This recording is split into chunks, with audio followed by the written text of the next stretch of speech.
बस हवा निकल गई। डोनाल्ड ट्रंप यानी गुलाबी सुअर ने पत्रकारों से फोन पर बात की और कहा कि मुझे नहीं पता कि आपने सुना है कि नहीं, लेकिन मैंने ईरान से जंग खत्म कर दी है। सुनिए। Our country is doing really well. I don't know if you heard, but we ended the war with Iran today, and they have agreed never to have a nuclear weapon. बस सुन लिया, बड़ी बड़ी बातें हम यूं कर देंगे, हम यूं कर देंगे। अरे गुलाबी सुअर, क्या हुआ? घोप घोप। ईरान की सिविलाइजेशन खत्म करने से यहाँ तक कि हम ईरान पर बड़े हमले करेंगे, हर बार ये पलट गया एंड मोमेंट पर, क्योंकि ईरान नहीं झुका ना, ईरान डरा ही नहीं। ईरान ने कदम पीछे किया ही नहीं कि भाई आओ बेटा, तो मारोगे मर जाएंगे लेकिन झुकेंगे नहीं। इसे कहते हैं ईरान, इसे कहते हैं ईमान।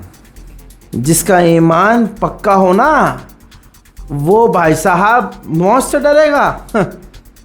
अजी कद्दू। दोस्तों, दूसरी तरफ एक देश है जिसका नाम भारत है, जिसका प्रधानमंत्री मोदी है। उसके 3 भारतीय, पहले तो जहाज डुबा ही दिया, पूरा जहाज जलाकर राख कर दिया हमला करके। 3 भारतीय हिंदू मारे गए। मोदी जी को इतनी खुशी हुई कि मोदी एक तरफ हिंदू भारतीय मारे उसने, और कुछ घंटे के बाद मोदी को वो कॉन्ग्रेचुलेट बोल रहा है ट्रम्प, तो मोदी उसको धन्यवाद बोले हैं। और पता है जो मरा है, खासकर जो 3 लड़कों में से एक लड़का है शर्मा, उसका बाप मोदी का अंधभक्त है, अंधभक्त। और सोचिए, जो मोदी का अंधभक्त होता है वो अपनी सगी औलाद का भी नहीं होता है। मोदी से सवाल नहीं कर पा रहा है, डोनाल्ड ट्रंप के खिलाफ ट्विटर पर लिख नहीं पा रहा है। यह होता है जब आप किसी के गुलाम हो जाते हो और मुसलमानों से या किसी से नफरत की इंतहा में डूब जाते हो, जैसे को तैसा मिला। अब सुनिए, गुलाबी सुअर ने कहा कि हमने सब कुछ ठीक कर दिया है, सब कुछ खत्म कर दिया है, हमारे लोग जो जंग में हैं वो वापस लौटेंगे, हमने जंग को मिटा दिया है, खत्म कर दिया है, सेटल कर दिया है सब कुछ। साथ में गुलाबी सुअर ने यह भी कहा कि ईरान परमाणु नहीं बनाएगा, न परमाणु खरीदेगा। हजरात, बेतुकी बात है, ईरान तो शुरू से कह रहा है हमें परमाणु बनाना ही नहीं है। तो गुलाबी सुअर ने तो एक तरह से साफ कह दिया है कि डील हो गई है। लेकिन आओ ईरान से पूछते हैं कि भाई साहब क्या माजरा है। तो ईरान के विदेश मंत्रालय के प्रवक्ता ने और ईरानियन गवर्नमेंट के प्रवक्ता ने साफ तौर से कहा है कि डील के बड़े बड़े हिस्से रिजॉल्व हो चुके हैं, लेकिन अभी भी कुछ भी फाइनल नहीं हुआ है। यानी ईरान कह रहा है कि हमारे तरफ से कुछ फाइनल नहीं है, गुलाबी सुअर कह रहा है कि डील हो गई है जी। तो भरोसा आपको किस पे करना है वो आप जानो, आपका काम जाने। मेरे दोस्तों, स्ट्रेट ऑफ हॉर्मुज़ में ईरान के इलाके में किसी टैंकर ने घुसने की कोशिश की, ईरान ने ड्रोन दाग दिया, जिसके बाद वो टैंकर वापस मुड़ गया। फिर उसके बाद अमेरिका ने ईरान के ड्रोन को इंटरसेप्ट किया और एक ईरान की बोट पर हमला किया। मेरे दोस्तों, जो भारतीय 3 हिंदू मारे गए अमेरिका के आतंकी हमले में, उस पर ईरान की सरकार का बयान आ गया। ये देखिए, मोदी की औकात नहीं, और जो गुलाम हैं मोदी के, उनकी औकात नहीं कि ये कुछ इस तरह का बयान दे सकें। बहुत 3 पैराग्राफ में सख्त बयान दिया है। इस्माइल बकाई ने बड़ी बात कही है, कहा कि जिस तरह से ब्रूटल अटैक किया गया है इंडियन कमर्शियल वेसल्स पर और 3 कम से कम भारतीयों को कत्ल किया है, ये सबूत है अमेरिका की पॉलिसी का कि किस तरह से वो लूट करती है, चोरी करती है, डकैती डालती है। और हमें बहुत ज़्यादा तकलीफ़ है जो परिवार के बच्चे मारे गए हैं, हमें उनके दर्द का एहसास है, हम उनके साथ हैं और हम दिल से उनके दर्द को महसूस कर रहे हैं। हम भारत और भारत के लोगों के, भारत सरकार के साथ हैं। The international community must hold the United States accountable for its lawless conduct which continues to threaten global peace and security while endangering the freedom of navigation। बहरहाल जो शुरुआत वाली बात थी वो बहुत इम्पोर्टेंट थी। जो बयान भारत के लिए ईरान ने दिया भारत के लोगों के मारे जाने पर, ऐसा बयान मोदी की हिम्मत नहीं है, भारत के विदेश मंत्रालय की औकात नहीं है कि ऐसा बयान दे दे जैसा। और ईरान बेवकूफ़ है, ऐसा बयान ईरान चुप रहता। ईरान को शायद पता ही नहीं है कि भारत का हिंदू समुदाय तुम्हारे मौत की कामना करता है। भारत का हिंदू समाज मुसलमानों को बर्दाश्त नहीं कर सकता। वो तो यही दुआ करता है कि मर जाए, क्योंकि वो जो बच्चा है आदित्य शर्मा, ये इसका जो बाप है, इसका, हाँ दिखाऊं एक बार फिर से उसको ट्वीट दिखाऊं।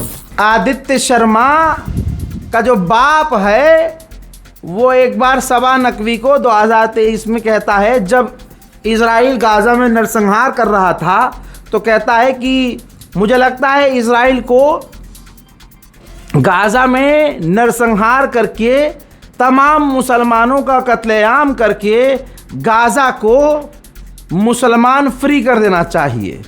और kudos to Mossad and IDF, यानी ज़बरदस्त काम मोसाद और आईडीएफ कर रहे हैं। इसके बाद देखो कहता है, Lord Rama has rightly punish the wrong one. Ram जो है गलत लोगों को ज़रूर जो है वो देते हैं सज़ा। कहता है, प्लीज़ टेल योर फादर औरंगज़ेब्स आत्मा, औरंगज़ेब की आत्मा से कि मोदी जी जो ब्लेसिंग है श्री राम के साथ और श्री कृष्णा के साथ, वो इलीगल ऑक्यूपेशन जो है औरंगज़ेब का और दूसरों का वो तोड़ रहे हैं। MF अल्लाह, यानी आप समझ रहे हैं गाली लिखी है इसने अल्लाह। जी हाँ, इसी का बेटा मारा गया है और इसके ट्वीट मैं कल भी दिखा चुका हूँ।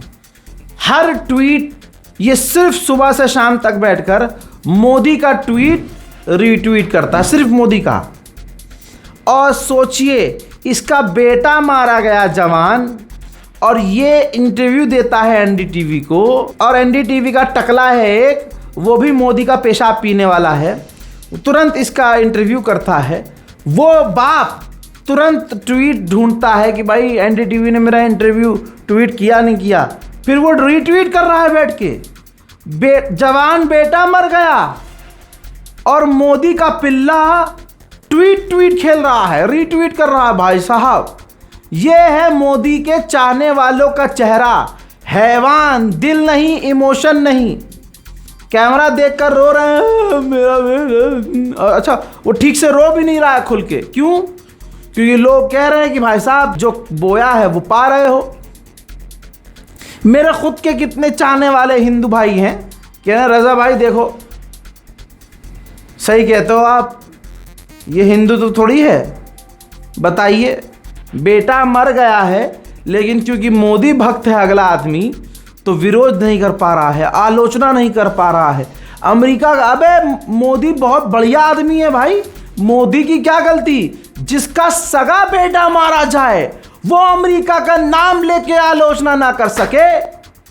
सगा बेटा मारा जाए और बाप आलोचना ना कर सके ट्रंप का नाम लेके, तो मोदी काहे को आलोचना करेंगे भाई साहब?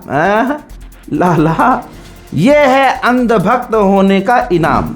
शेयर कीजिएगा और दुआ कीजिए कि अल्लाह, और मुझे दुआ करने की भी ज़रूरत नहीं है, जिस तरह से इन लोगों ने मुसलमानों का दिल दुखाया है, बेड़ा गर्क इनका होना है।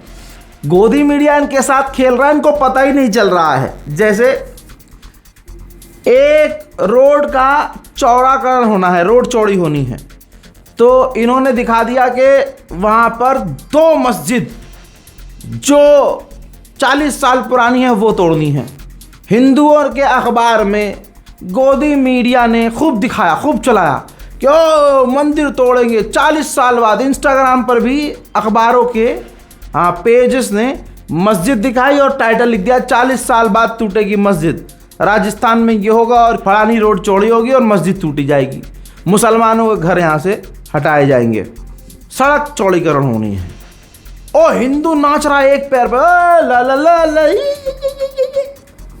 लेकिन असलियत क्या है? खुद हिंदुओं ने, वहाँ के लोकल ने बताया कि ये जो अखबारों में और दुनिया में मीडिया में दिखाया जा रहा है कि जी मस्जिद तोड़ी जाएगी, तो भाई साहब मस्जिद बताई जा रही है कि मस्जिद तोड़ी जाएगी, लेकिन मस्जिद के साथ साथ 2 मंदिर तोड़े जाएंगे।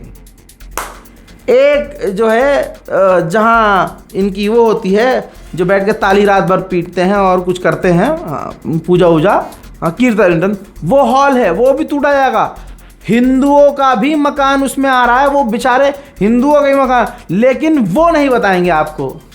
आप हिंदुओं को बस यूं खुश रखेंगे कि देखो मुसलमानों की चूड़ी टाइट हो रही है। मुसलमानों की चूड़ी टाइट करने के चक्कर में पीछे से इनके छेद ढीले हो रहे हैं, वो कोई नहीं बता रहा है, वो कोई मीडिया नहीं दिखा रहा है। तो जैसी करनी वैसी भरनी, जो बोओगे वो काटोगे। इस रिपोर्ट को शेयर कीजिए। जय हिंद।